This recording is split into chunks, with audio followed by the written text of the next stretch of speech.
Yeah,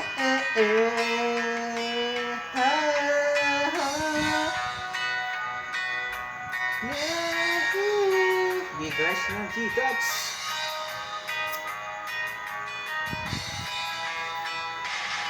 Alam ko nang marami na kaming pinagsisihan sa bawat nagkamalian na hindi namin nalago. Paano ba ang gagawin ng ikaw na naniningil? Ama na panawad na para sa amin. Alam mong marami na nagkamali na minsan pa na nadama. Kung paano ba ang maliin na sa amin ba ng maraming nadaanan na ngayon mga problema, mga limbong pagbaka. Laging pag-asa, di mo kami iniwala at hindi pinabayaan. Lagi mo natandaan ng iyong lang ang dahilan na ngayon na dapat namin na ngayon natakbuhan.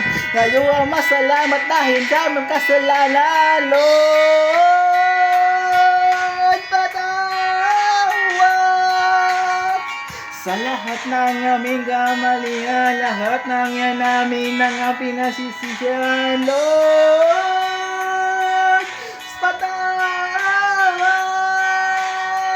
sa lahat ng aming kamalian, lahat ng yan ay amin ang pinasisihan. Patawarin mo naman kung minsan nagkamali, tao lang naman kami na ngayon nagsisisi. Kahit na anong mangyari, ito lang sinasamba na minsan nakalimutan ka man ng iba. Kahit minsan hindi na nga sila marunong magdasal.